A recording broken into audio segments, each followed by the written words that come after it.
할렐루야. 오늘 또 말씀을 통해 주시는 그 하나님의 은혜와 역사가 우리 모두에게 함께 하시기를 주님의 이름으로 간절히 축원합니다. 오늘은 우리가 이렇게 예배에 참여하는 것처럼 교회 너무 큰 축복의 날이라고 생각이 들어요. 교회 창립 40주년. 그래서 조금 다 모든 걸 좀 새롭게 해봤어요. 강단도 옛날하고는 좀 달라졌잖아요, 그렇죠? 새롭게 꾸며보기도 했고, 또 여러분들에게 선물도 준비도 해보고, 또 카페도 길게 연다. 그리고 가격도 내린다. 얼마나 복된 소식이에요, 그렇죠? 그리고 오늘 부흥회도 하고, 그냥 생일도 우리가 그냥 지나치면 아쉽고 속상할 때가 있잖아요. 그런데 40번째 생일, 이거 그냥 가기에는 너무 아쉽고 속상하다 이런 생각이 들까봐 다양한 일들을 우리가 준비해 오고 있습니다. 기독교 신앙에서 40이라고 하는 숫자는 특별한 상징성을 가져요. 여러분 노아의 사건 기억하시죠? 인간이 탐욕을 벌여서 하나님이 징계하시는데, 여러분 비가 얼마 동안 내린지 아셔요? 40주야를 내렸다 이렇게 이야기하잖아요. 40주야가 내리고 난 다음에 회복이 일어나는 이야기가 창세기 7장에 등장을 합니다. 이스라엘 백성들이 출애굽한 이후에 약속의 땅에 가기까지 몇 년을 광야에 있었죠? 40년을 광야에 있었어요. 그리고 나서 하나님이 약속한 그 약속의 땅에 들어가는 겁니다. 예수님이 공생의 사역을 시작하기에 앞서 금식하고 영적인 훈련할 시간이 있는데, 그때도 며칠을 금식하고 나아가셨냐면 40일 동안 금식하며 나아갔습니다. 그리고 났더니 성령의 기름이 부어졌어요. 이처럼 성경에 보면 40이라고 하는 숫자 뒤에는 항상 회복, 생명의 땅, 그리고 성령 충만, 이런 긍정적인 시그널이 계속 오는 것을 보게 됩니다. 그런 차원에서 보면 우리 교회 창립 40주년, 이 순간은 어떤 터닝 포인트, 하나님께서 또 다른 축복의 길로 들어가기 위한 관문에 우리가 서 있다고 보셔도 전혀 무관하지 않다고 생각이 듭니다. 이런 시점에 저는 여러분들과 함께 마가복음 강해 설교를 시작하게 됩니다. 올해 우리 교회 표 뭐죠? 그 교회가 되라. 하나님이 기뻐하시는 그 교회가 되어보자. 어떤 교회를 하나님이 기뻐하실까? 하나님이 정말 사랑하시는 교회는 어떤 교회일까? 저는 마가복음의 말씀을 통하여서 하나님이 기뻐하시고 세상 사람들이 칭찬하고 성숙한 교회, 찾아오고 싶은 그 믿음의 교회가 되는 방법을 배우기를 간절히 소망해 봅니다. 오늘은 그 첫 번째 시간으로 마가복음 1장 1절 말씀을 중심으로 함께 은혜를 나누도록 하겠습니다. 우리 함께 말씀을 읽어보겠습니다. 시작. 하나님의 아들 예수 그리스도의 복음의 시작이라. 저는 마가복음 1장 1절 말씀을 읽으면서 세 가지 표현에 주목하게 됐습니다. 첫 번째 하나님, 두 번째 예수 그리스도, 세 번째 복음의 시작이라.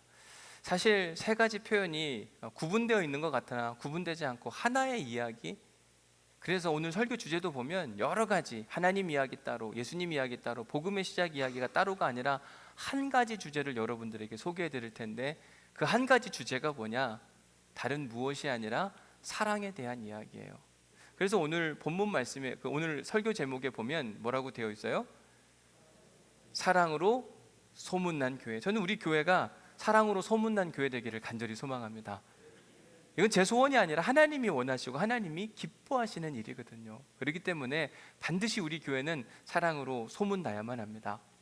우리 그리스도인들의 신앙 고백, 여러 가지 고백이 있을 수 있으나 신앙 고백의 시작이 뭐냐라고 물으면 저는 창세기 1장 1절 말씀, 태초에 하나님이 천지를 창조하셨느니라. 창조신앙이 우리 모든 신앙의 기본이에요. 거기서부터 출발을 하는 겁니다. 혹시 우리 중에 나는 이 땅이 하나님에 의해 창조된 걸 안 믿는다, 그런 분 계세요? 그런 분 한 분도 없을 거예요. 다 믿으실 거라고 생각이 듭니다. 그러면 이렇게 질문해 볼게요. 왜 하나님은 태초에 천지를 창조하셨을까? 어떤 일을 하는 데는 분명한 이유가 있습니다. 이 앞에 여기 물이 있잖아요. 물컵이 있습니다. 이거 여기 앞에 왜 놨죠? 이거 왜 놨습니까? 물을 마시라고, 목마르면. 여기 앞에 마이크가 있습니다. 이 마이크는 뭐 하라고 놓은 거죠? 누굴 때리라고, 그렇죠? 마이크를 사용하라고 이야기를 하는 겁니다. 그러니까 모든 목적과 모든 물건들에는요 다 이유가 있어요. 어떤 일을 할 때, 어떤 사람을 세울 때 다 이유가 있는 것처럼 하나님이 태초에 천지를 창조하셨다고 이야기하는데 왜? 뭐 때문에? 저는 오늘 그 이유를 여러분들에게 소개해드리면서 설교를 시작하려고 합니다. 우리는 하나님의 형상을 따라 창조된 사람이라고 이야기합니다. 그래서 그런지 우리 사람 역시 하나님의 창조 사역에 끊임없이 동참하고 있는데 태초부터 지금까지 계속 이어오고 있는 하나님의 사역이 있어요. 그 사역이 뭐냐? 다른 무엇이 아니라 출산하는, 생명을 잉태하는 사역입니다. 이게 참 신기하죠? 남자와 여자가 만났습니다. 둘이 있었는데 결혼을 하고 성적인 관계를 맺자 아이가 태어나요. 이게 참 신기한 겁니다. 무에서 유를 만들어, 이걸 창조라고 하잖아요. 아무것도 없는데 뭔가를 만들어내는 그런 은혜와 역사. 우리 인간 문화의 역사를 보면은요, 결혼과 출산이라고 하는 문화 가운데 오랫동안 살아오고 있습니다. 그래서 사람들은 누구나 다 결혼을 해야 된다, 누구나 다 출산을 해야 된다, 이걸 당연시 받아들였습니다. 그래서 아마 많은 분들이 결혼했고 자녀도 낳고 지금까지 행복하게 잘 살고 있다고 저는 분명히 믿습니다. 자, 그런데 우리가 결혼을 왜 하나? 아기는 왜 낳나? 여러분 결혼 왜 하죠? 결혼한 분들 많잖아요. 그래, 신혼부부 여기 있으니까 물을게요. 두 분 왜 결혼하셨어요? 그렇지, 사랑해서. 아기 낳으려고 결혼하는 건 분명히 아니에요. 사랑하기 때문에 결혼을 하는 겁니다.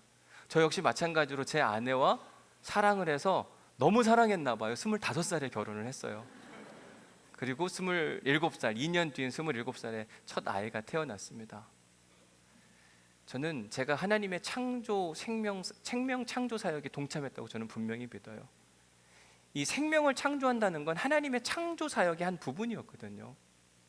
하나님도 사람을 만들어내셨잖아요. 우리와는 좀 다른 방법이지만 하나님의 특징 중에 하나는 뭐냐면 생명 창조의 역사. 제가 제 아내와 사랑해서 결혼을 하게 되었고 그 결혼의 관계 안에서 성적인 관계를 맺자 생명이 잉태되고 출산하는 은혜까지, 그 모든 과정들을 보니까 생명 창조의 기본은 뭐냐면 사랑인 거예요.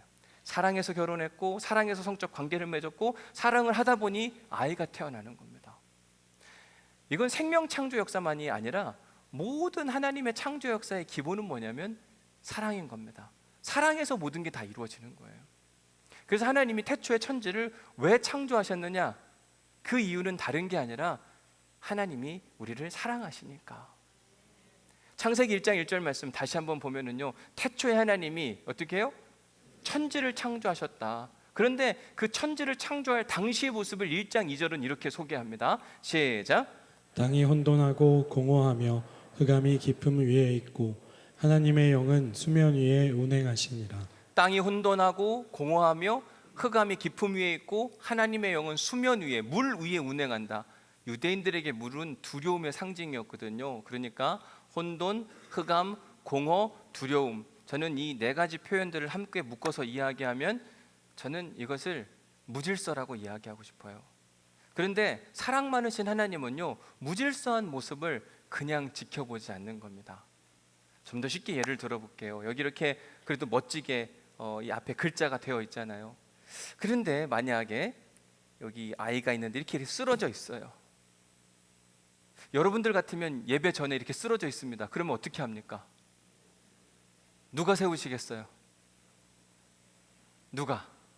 누군가 세워야 될 거예요. 왜 이걸 세우려고 하죠? 왜 세우려고 해요? 누워있는 것보다 이렇게 세워져 있는 게 어때요? 더 질서 있고 아름다워 보이잖아요. 근데 이걸 세우는 사람은 아무나 하는 건 아니더라고요.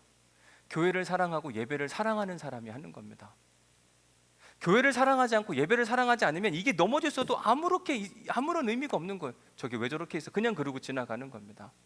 그런데 예배를 사랑하고 교회를 사랑하면 저게 왜 넘어져 있지? 누군가 가서는 해야 될 것 같은데 아무도 안 하네? 그럼 내가 가서 이렇게 세우는 거예요. 교회 안에 휴지가 떨어져 있어요. 교회를 정말 사랑하는 사람 어떻게 할까요?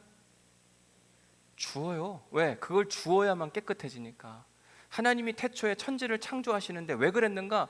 혼돈과 흑암과 공허와 두려움의 모습들이 막 보이는데 하나님이 그게 너무 싫은 거예요. 아니야, 저건 질서를 바로잡아서 아름답게 만들어야 돼. 이게 하나님의 마음이었어요. 이게 어떤 마음이라고 이야기하냐면 사랑의 마음인 겁니다. 교회를 사랑하는, 사람을 사랑하는 이런 사람들은요, 누군가가 어지럽혀 놓고 더럽게 만들고 두려움 가운데 있고 넘어져 있는 인생을 그냥 내버려 두지 않고 일으켜 세워주는 그런 역사가 있더라고요. 이게 사랑 많은 사람들의 특징입니다. 요즘 우리가 새벽마다 사무엘상 말씀을 함께 보는데요, 거기 보면 요나단이라는 사람이 등장을 합니다. 요나단은 사울 왕의 아들이거든요. 그런데 아들이 아버지에게 이런 이야기를 꺼냅니다. 사무엘상 19장 4절 말씀. 요나단이 그의 아버지 사울에게 다윗을 칭찬하여 이르되, 왜? 사울이 다윗을 죽이려고 했거든요. 아버지 왜 죽이십니까? 안 됩니다. 다윗은 나쁜 사람이 아닙니다. 다윗이 무엇을 잘못했길래? 그는 심히 선한 사람, 착한 사람이 아닙니까? 여러분, 사울 왕이 잘못된 생각을 가지고 있을 때 요나단은 아버지가 그러든지 말든지 이렇게 하지 않았고 오히려 아버지를 바로 잡아주기 위하여 충원을 하는 모습을 보게 돼요. 다행히 그 이야기를 듣고 그때는 사울 왕의 양심이 살아있었던지라 아들의 이야기를 들었어요. 그런데 얼마 안 있어서 다시 한번 사울에게 악한 영이 딱 임하게 되자 분노와 시기와 질투가 찾아오니까 다윗을 또 죽이려고 하는 겁니다. 그래서 사무엘상 20장에 가서 보면 다시 한번 요나단이 사울 왕에게 이렇게 이야기합니다. 그가 도대체 무슨 일을 했길래 자꾸 죽이려고 하는 겁니까? 이건 말이 안 되는 얘기 아닙니까? 여러분, 이 일이 있은 다음에 사울이 정말 미쳐서 그런지 모르겠지만 자기 아들에게 창을 던져서 벽에 박아버리려고 했어요. 요나단은 그럼에도 불구하고 아버지의 잘못된 삶의 질서를 바로잡아주기에 애를 쓰는데, 왜 그러냐? 아버지를 진짜 사랑하니까 그런 거예요. 사랑하는 사람은 누군가의 멘탈 프로블럼, 어떤 문제가 있을 때 그냥 방치두지 않고 관심하고 바로 세워주려고 애를 쓰는 겁니다. 요나단의 친구인 다윗도 비슷하더라고요.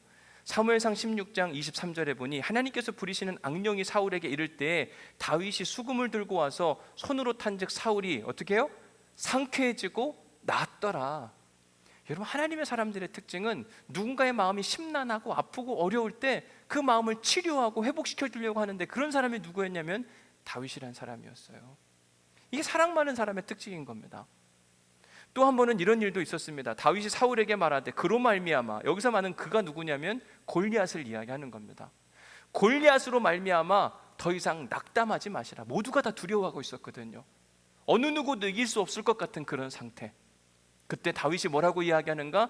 주의 종이 가서 저 블레셋 사람과 함께 싸울 테니까 걱정하지 마시라. 저는 요나단과 다윗의 모습을 보면서 공통점 하나가 발견됐어요. 뭐냐면 그 둘은 남의 불행과 아픔과 어려움과 서러움을 발견했을 때 뒤로 물러나는 사람들이 아니에요. 남모른 척하는 것이 아니라 오히려 그 문제를 해결하기 위하여 뛰어드는 사람, 그 사람이 요나단과 다윗이더라고요. 도대체 그들에게는 무슨 특별함이 있어서 이렇게 누군가 아파하고 힘들어하고 두려움 가운데 있고 멘탈 프로블렘이 있는데도 불구하고 그들에게 막 뛰어가서 아름답게 그들의 인생을 만들어주려고 했던 것인가? 두 가지 이유가 있는데요. 첫 번째, 사무엘상 14장 6절 말씀 같이 읽어보겠습니다. 같이 읽습니다. 시작.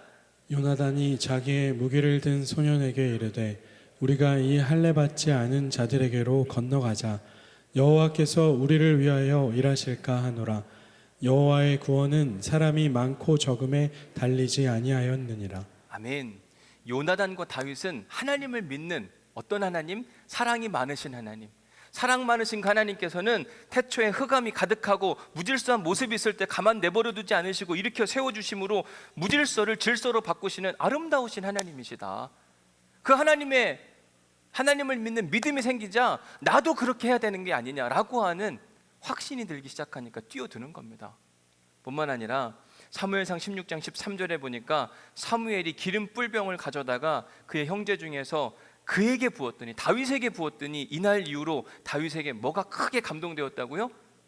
여호와의 영이 크게 감동되었다. 하나님의 영이 강력히 임함으로 말미암아 그들은 두려움과 염려와 근심과 걱정 가운데 사로잡혀져 있는 사람들에게 평안과 안녕과 질서를 선물해 준 겁니다. 이처럼 하나님을 믿는 믿음이 강한 사람, 그리고 하나님의 영이 강력하게 임재하게 되면 우리의 인생은 가만히 있지 못하고 막 도전하고 움직이고, 특별히 옳지 않은 일을 보고서 강한 저항 정신이 생기는 거예요. 저거는 바로 잡아야 된다. 왜 안 잡고 가만히 있느냐? 이게 믿음이 좋은 사람? 그리고 하나님의 영이 가득한 사람의 모습이라고 이야기하는 거죠. 또 이렇게 하나님의 영이 충만한 사람들의 특징은 뭐냐면 누군가 아파하고 힘들고 하고 어려워하면 그걸 보고 그냥 지나치지 않아요. 오히려 불쌍히 여기고 그를 품에 안고 도와주려고 애를 쓰는 모습이 보입니다. 또 한 발짝 더 나아가서 사랑이 더 크고 심하잖아요. 그러면 어떤 일이 발생하는가? 남이 짊어지고 가는 그 짐 십자가를 자기가 대신 지시겠다고 막 나서는 사람들도 생기는 겁니다. 그래서 기독교 신앙에서 이런 사람들을 향해서 뭐라고 정의하냐면 믿음 좋은 사람, 성령 충만한 사람. 믿음 좋은 사람, 성령 충만한 사람들은 주일날 주일 성수하는 사람을 그렇게 이야기하지 않아요. 오히려 옳지 않은 일을 바르게 잡아주고 이 땅 가운데 불행한 인생, 아픈 인생, 나고자의 인생을 사는 사람들을 일으켜 세워주는가 하면 누군가의 십자가를 대신 짊어지고 앞으로 나아가는 사람, 그런 인생을 산 대표적인 분이 누구냐면 예수 그리스도더라고요. 예수님은요, 믿음이 엄청 좋았습니다. 그분의 사랑은 막 탁월했어요. 감히 범접할 수 없는 특별한 사랑. 그래서 그런지 모르겠지만 예수님도 옳지 않은 일을 보시면은요 가만히 있지를 못하셨습니다. 우리가 잘 아는 요한복음 2장에 등장하는 예수님의 과격한 모습 있잖아요. 성전에서 소와 양과 비둘기 파는 사람들과 돈 바꾸는 사람들이 앉아있는 것을 보시고 그들은 잘못된 방법으로 불이한 이득을 취하는 사람이었거든요. 그들을 내쫓으시고 상을 뒤집어 엎으시며 돈을 쏟아내시고 채찍을 만들어서 막 후려치시고, 예수님이 이런 분이세요? 다 큰일 났어요, 그죠? 예수님이 또 이런 이야기도 하세요. 독사의 자식들아, 와, 욕을 어떻게 잘하시는지 몰라요. 왜 예수님이 이렇게 과격한 모습을 보이시는가? 이유가 있어요. 유대인들을 정말 많이 사랑하셨기 때문에. 하나님이 유대인들을 사랑하심으로 말미암아 그들을 택하셨습니다. 그들을 거룩한 믿음의 도구로 쓰기를 원하셨어요. 하나님께 택함 받은 사람들이, 하나님은 사랑이 많으신 분이거든요. 그러면 그분이 택했고 그분과 함께 한다고 하면 유대인 공동체 안에 사랑이 차고 넘쳐야 되는데 예수님이 딱 와서 보니까 여기는 거짓이 가득해요. 여기는 위선이 가득합니다. 여기는 시기가 가득하고 보니까 하나님이 기뻐하시지 않는 모습이 여기저기서 잔뜩 보이는 겁니다. 너무 화가 나는 거죠. 그러니까 상을 뒤집어 엎으시고 독사의 자식들아, 너희들 그렇게 하면 안 된다. 근데 예수님이 왜 이렇게 하시냐면 사랑하니까 하는 거예요. 여러분, 사랑의 반대말을 뭐라고 이야기하죠? 무관심. 만약에 예수님이 유대인 공동체 그러든지 말든지 너네들 그렇게 살다가 지옥에 나가라 이런 마음이었으면 이런 방구하지 않았을 겁니다. 그런데 그들을 향한 안타까움과 사랑의 마음으로 그들을 지켜보는데 너무 속상하고 화가 나고, 아니야, 저들 저렇게 살면 안 돼, 새로운 인생을 살아야지, 그런 마음이 드니까 과격한 모습을 보이셨던 겁니다. 여러분, 사랑이 없는 사람, 그런 사람들은요 자기밖에 모르고 살아가잖아요. 그런데 사랑이 많으면 옆에 있는 사람이 보이는 거예요. 그 사람을 도와주고 그 사람을 일으켜 세워주고 싶은 사람.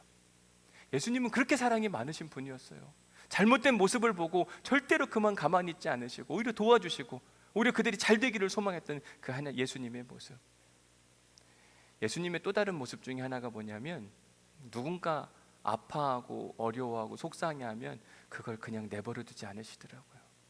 저는 그래서 예수님을 여러분들에게 이렇게 표현해서 소개하고 싶은데, 그게 뭐냐면 오지랖 넓으신 예수님. 여러분, 오지랖이 뭔지 아시죠? 굳이 하지 않아도 될 일을 막 하실 때가 있어요. 그래서 본인이 곤란한 일을 막 당하시기도 하잖아요.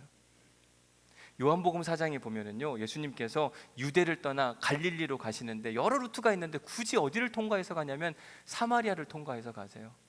그리고 거기서 굳이 또 어떤 여인을 만나냐면 한 여인, 상처받은 한 여인을 만납니다. 그리고 말을 건네요. 야, 물 좀 달라.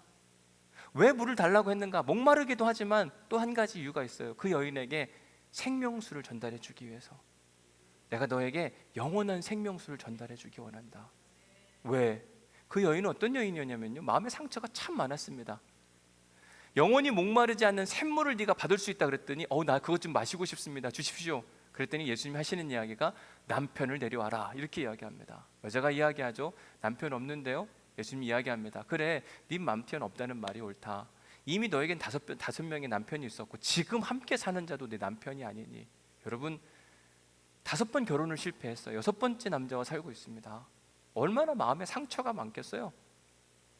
그렇다고 이 여인이 예수님 찾아와서 예수님 저 너무 힘들고 어렵습니다. 당신은 메시아인 것 같은데 나에게 구원의 은혜를 베푸시고 정말 행복이라는 게 뭐고 어떻게 사는 것이 진짜 참 행복입니까? 제발 저를 좀 한번 도와주십시오 라고 요청하지 않았어요. 그런데도 불구하고 예수님은 그 여인에게 찾아갔습니다. 말을 거셨어요. 함께 생명의 길이 무엇인지를 가르쳐 주십니다. 왜 그렇게 하셨을까? 이유인즉슨 예수님은 사랑이 차고 넘쳐서 그래요. 여러분, 사랑이 막 차고 넘치는 사람, 사랑이 없는 사람의 특징은 뭐냐면요, 남 신경을 못 씁니다. 자기밖에 몰라요. 주변을 못 돌아봅니다. 그런데 막 사랑이 막 차고 넘쳐, 내 안에 사랑이 차고 넘쳐요. 행복하니까 이 사랑을 막 나눠주고 싶은 거예요. 아, 여기도 좀 나눠주고 싶고 저기도 나눠주고 싶고, 그러니까 굳이 도와달라고 하지도 않는데다가 도와주는 겁니다. 아, 난 됐다. 아, 내가 도와줄게. 조금만 더 해봐. 조금만 더 응원하고 막 세워주고. 그런 분이 누구셨냐면 예수님이셨어요. 막 하늘로부터 내려오는 은혜와 능력이 차고 넘치니까 자기 혼자만의 문제 때문에 씨름하는 것이 아니라 자기의 문제를 넘어서 복음이 필요한 사람에게 찾아가서 어루만져주고 함께 위로해주고 울어주고 일으켜 세워주고, 이런 이야기가 복음서에 얼마나 많이 등장하는지 몰라요. 누가복음 7장에 보면 어느 한 과부 이야기가 등장을 합니다. 주께서 과부를 보시고 불쌍히 여기사 울지 말라 하시고, 왜 이 여인이 울고 있는가? 과부인데 아들이 죽었어요. 얼마나 힘들고 어렵겠어요. 그런데 예수님께서 어떻게 하시는가? 그 관에 손을 대시니 일어나라. 참 오지랖도 넓으셔요. 아니, 그 죽음을 뭘 그렇게 아는 사람도 아니에요. 그런데도 불구하고 굳이 그렇게 아파하는 과부를 보시고 지나치지 못하시고 오히려 죽어서 관이 나가는데 관에 손을 얹었다. 여러분, 우리도 관에 손을 얹고 싶지 않지만 유대인들에게 죽은 자에게 손을 얹는다는 건 내가 부정해진다는 뜻이거든요. 사람들과 함께 할 수 없는 거리를 두고 살아가야만 하는 겁니다. 신기하게 예수님은 그 일을 마다하지 않으시고 여인의 아픔을 치료해 주시기 위해서 관에 손을 대고 기도해 주시며 죽은 자를 일으켜 세워주시는 예수님. 여러분, 예수님이 이렇게 오지랖 넓으신 분이세요. 왜 오지랖이 넓냐? 사랑이 많아서 그렇다니까요. 누가복음 8장에 가서 보면은요, 예수님이 어느 한 도시에 갔는데 귀신 들린 사람이 있었어요. 근데 그 사람의 인생이 어땠는가? 옷을 안 입고 다닌대요. 무덤 사이에 거하는 자라. 아이, 그러든지 말든지 뭔 상관이에요? 예수님은 상관하시는 거예요. 왜 저 사람이 저런 인생을 살아야만 하는가? 저 귀신을 내쫓아줘야 되겠다. 내가 나사렛 예수 이름으로 명하노니 가라, 떠나가라. 완전해졌어요. 참 예수님은 오지랖이 넓으세요. 예수님이 우리 안에 계시면 우리도 어떻게 될까요? 오지랖이 넓을 수밖에 없는 겁니다. 이 정상인 거예요. 누가복음 10장에 보면 선한 사마리아 비유가 등장하잖아요. 어떤 사람이 여리고에서 예루살렘으로 가다가 강도를 만납니다.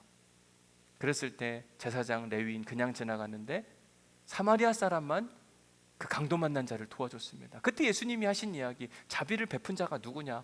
선한 사마리아 사람이죠. 그래, 그럼 너도 그렇게 해야지. 꼭 굳이 그렇게 안 해도 되거든요. 여러분, 이거 넘어졌다고 누가 이거 안 세운다고 누가 뭐라고 할 사람 있습니까? 없습니까? 아무도 없어요. 그런데 누구는 가서 세운다니까요. 오지랖이에요, 오지랖. 예수님은 사랑이 진짜 많으신 분. 왜 이렇게 사랑이 많나 생각해 보면은요, 하나님을 많이 닮아서 그래요. 하나님은 사랑이 엄청 많으시거든요. 조금 있는 게 아니라 아주 말할 수 없는 사랑. 그 사랑을 막 담고 닮으니까 어디까지 가냐면 자기는 죄가 없는데 모든 인류의 문제를 위해서 자기가 십자가에 죽는 그 은혜까지 우리에게 베풀어 주시는 겁니다. 여러분, 사람이 죄를 지으면은요, 그 죄가 없어져야 되잖아요. 그 죄에 대한 대가를 받아야 되만 합니다. 이게 세상적인 법과 논리예요. 요즘에 기독교 이단 중에 계속 뉴스에서 입에 오르는 사람이 있습니다. 누구죠? JMS 정명석이라고 하는 사람. 무슨 그런 인간이 다 있나 그런 생각이 들고, 또 그런 집단에 들어가는 사람들도 참 대단하고, 그런 사람들을 막 변호해줬다는 검찰들도 참 신기한 사람들이다, 이런 생각이 듭니다. 그런데 이게 사람이요, 어디에 혹하면 어쩔 수가 없나 봐요. 여러분, JMS 어떻게 하면 좋을까요? 징계를 한다면, 여러분들이 막 판사예요. 징계를 때린다면 감옥에 쳐넣고 영원히 안 나왔으면 좋겠어요. 그렇지 않을까요? 그렇게 징계하기를 원하는 이유가 뭐냐면, 그가 나오는 이상 사회 악이기 때문에, 계속 악을 저지르기 때문에 그냥 징계를 세게 때려야 된다. 이게 어쩌면 우리의 마음이고 세상적 법 논리이기도 합니다. 세상은 징계를 죄를 지으면 징계를 반드시 받아야 된다 이렇게 이야기하죠. 그런데 말입니다. 우리도 죄인이에요.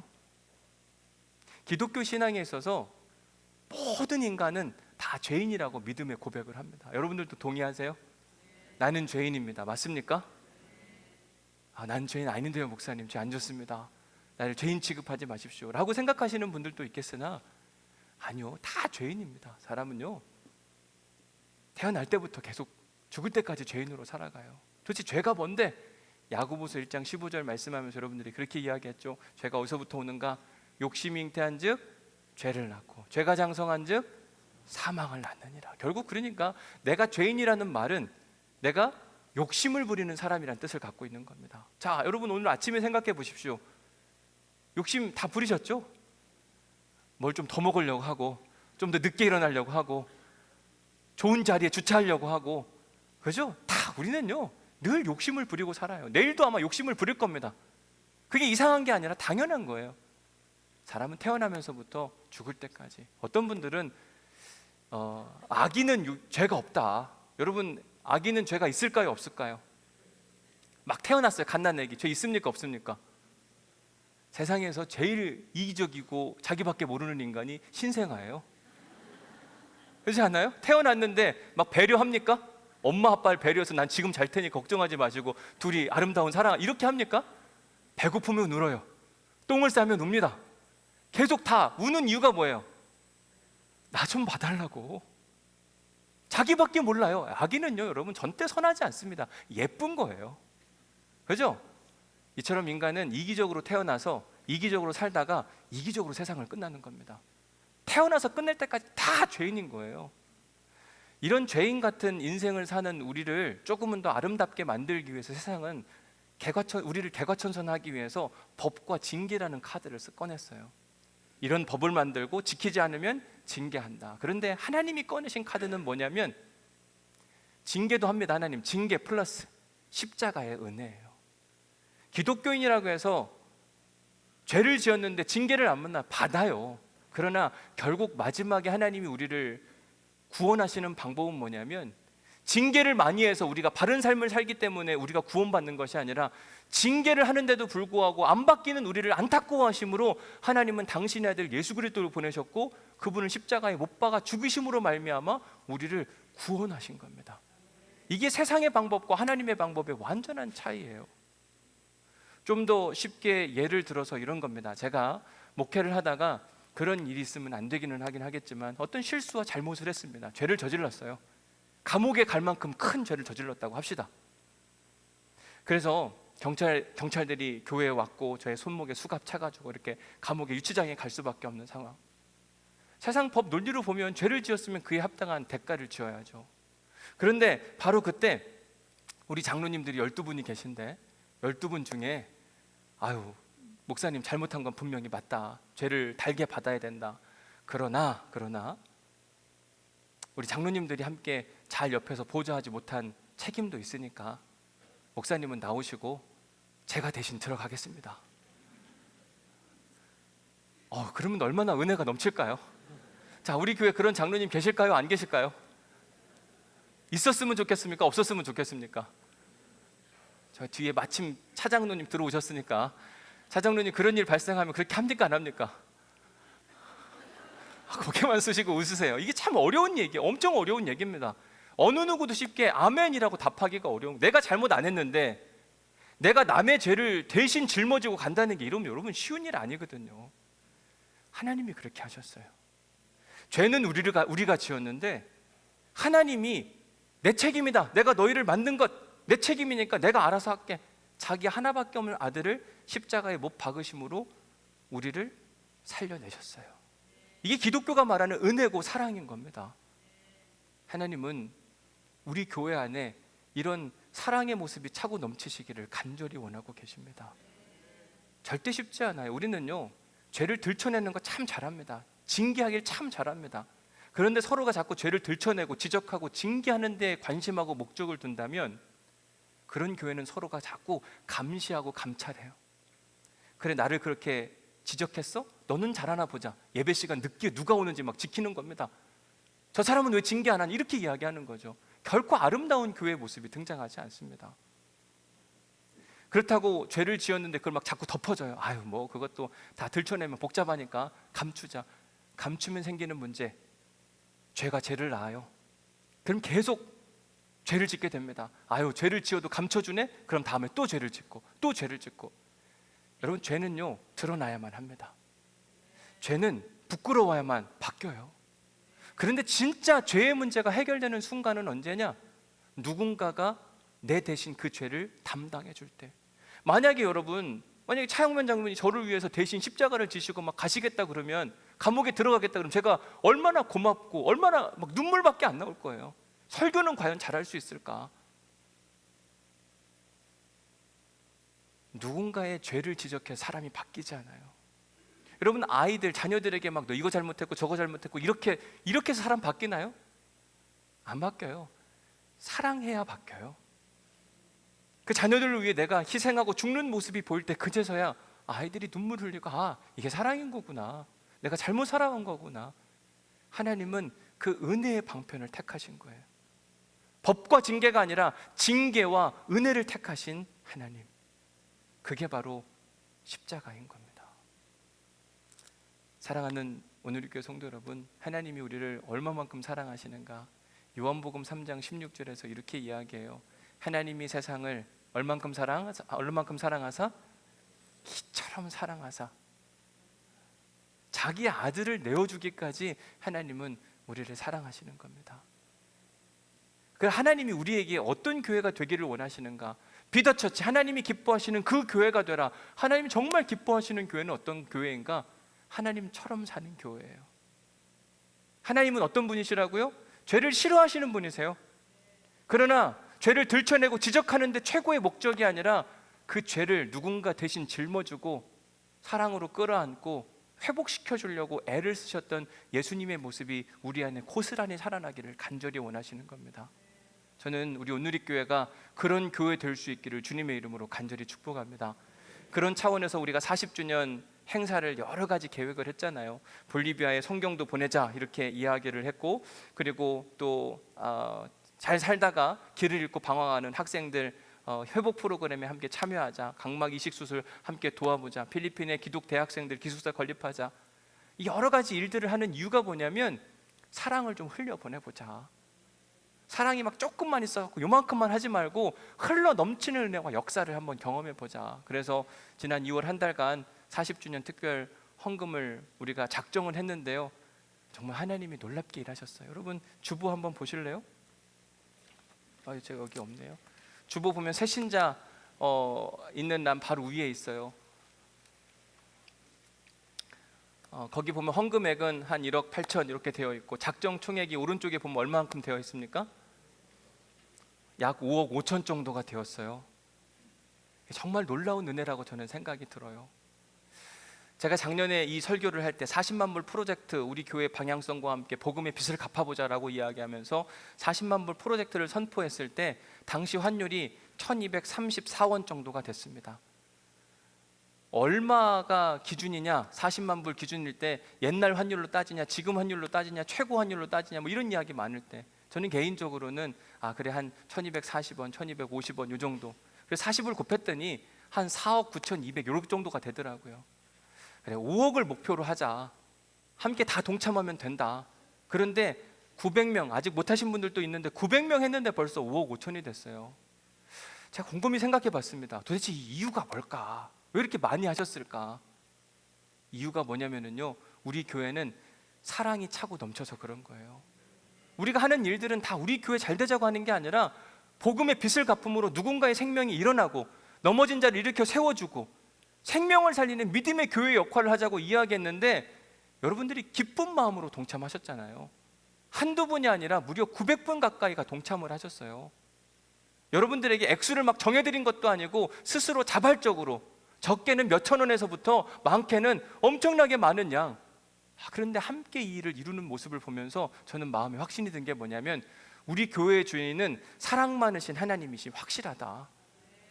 우리 마음 가운데 사랑이 많으니까 그렇게 우리가 함께 이 일에 동참하고 수고하고 애를 써서 이 놀라운 결과를 함께 보게 되는 겁니다.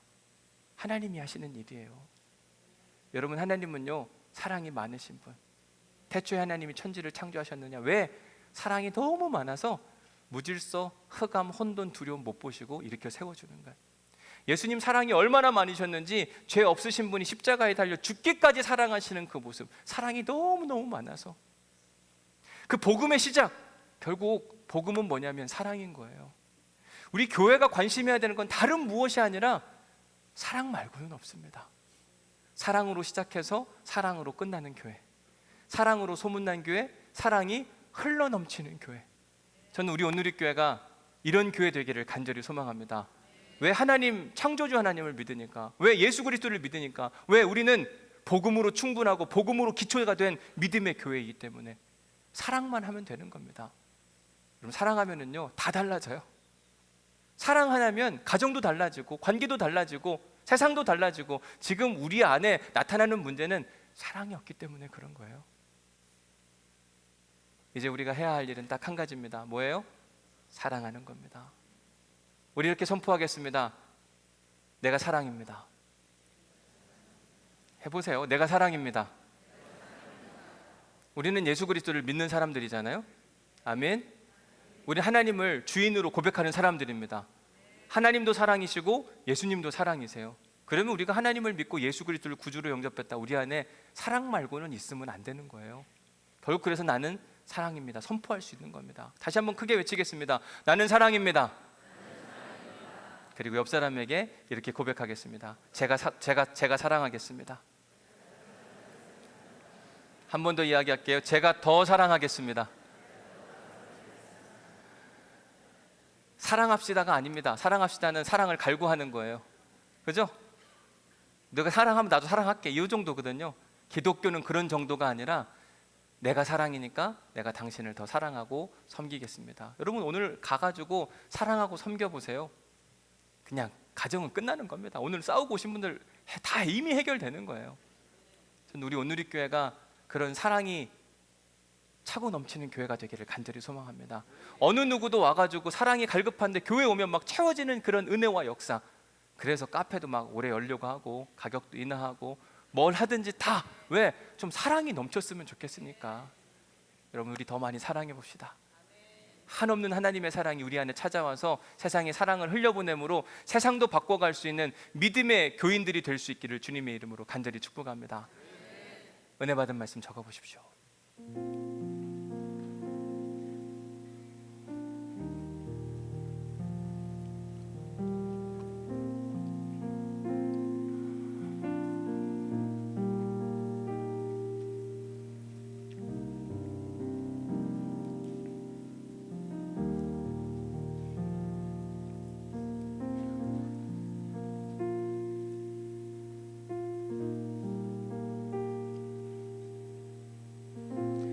두 번째 질문입니다.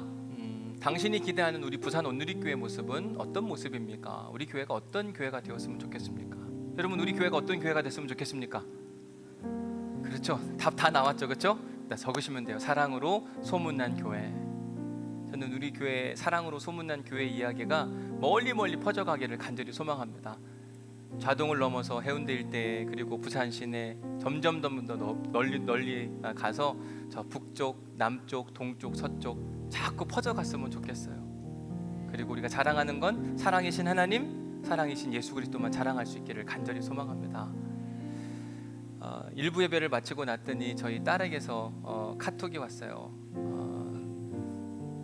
오늘 일부 예배 드렸다. 미국에 있는데 오랜만에 아버지 설교 듣니까 참 좋더라. 네, 아버지다운 설교해줘서 고맙다.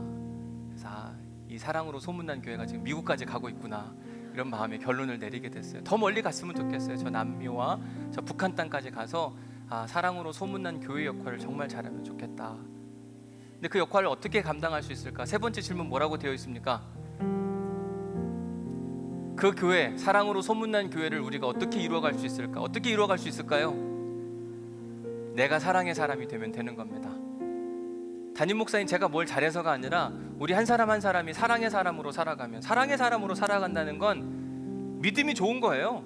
하나님을 믿는 믿음이 강해지고 성령의 충만함을 받으면 사랑 안 하면 그게 진짜 이상한 겁니다. 말이 안 되는 얘기거든요. 내 사랑 지수, 내 믿음 지수는 결국 내 삶에서 사랑이 있느냐 없느냐. 오늘 집에 가면 다 드러나요. 얼마만큼 많이 사랑하냐. 일주일 동안 많이 사랑하십시오. 더 많이 사랑해서 여러분들 인생 가운데 웃음과 행복이 끊이지 않기를 간절히 소망합니다. 그게 하나님이 우리를 원하시는 일이에요. 정말 행복했으면 좋겠다. 사랑하며 살자. 오늘 결단 찬송 예수 닮기를, 우리가 사랑하려면은요 예수님 닮는 거 말고는 없습니다.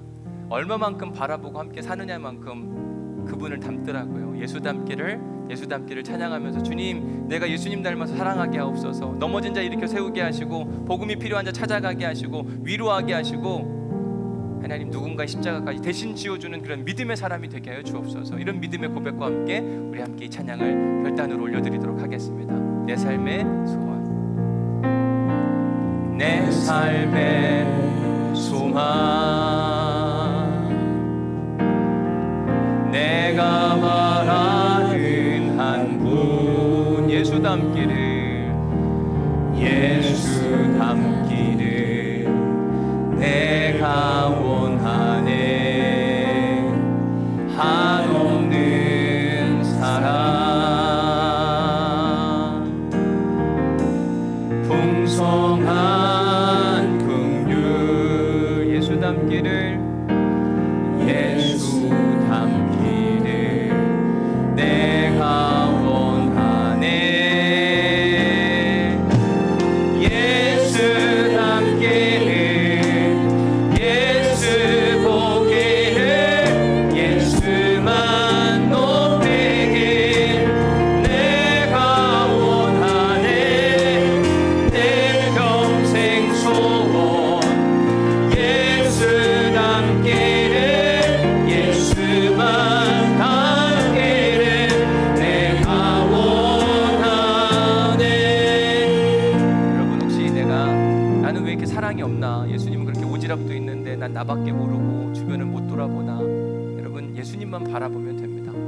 예수님만 뒤따라가면은요 자기도 모르게 생겨요. 사랑이 막 자기도 모르게 막 남의 짐을 지고 싶어져요. 예수님만 바라보시면 돼요. 예수님만 닮아가면 됩니다. 그래서 이번 한 주간 동안 이 찬양을 끊임없이 부르시면서 예수님 닮게 하옵소서, 예수님 닮게 하옵소서. 한 번 더 힘차게 예수 닮기를, 예수 닮기를 믿음으로 고백해 봅시다. 예수 닮기를, 예수 닮기를 찬양합니다.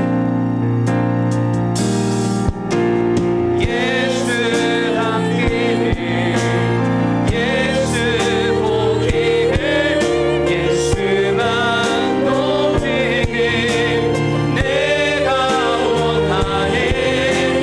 내 평생 소원, 예수 닮기를, 예수만 닮기를 내 예수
담기를 예수 보기를 예수만 높이길 내가 원하네 내 평생 소원 예수 담기를 예수만 담기를 내가 원하네. 하나님 닮기를 소망합니다. 예수님 닮기를 소망합니다.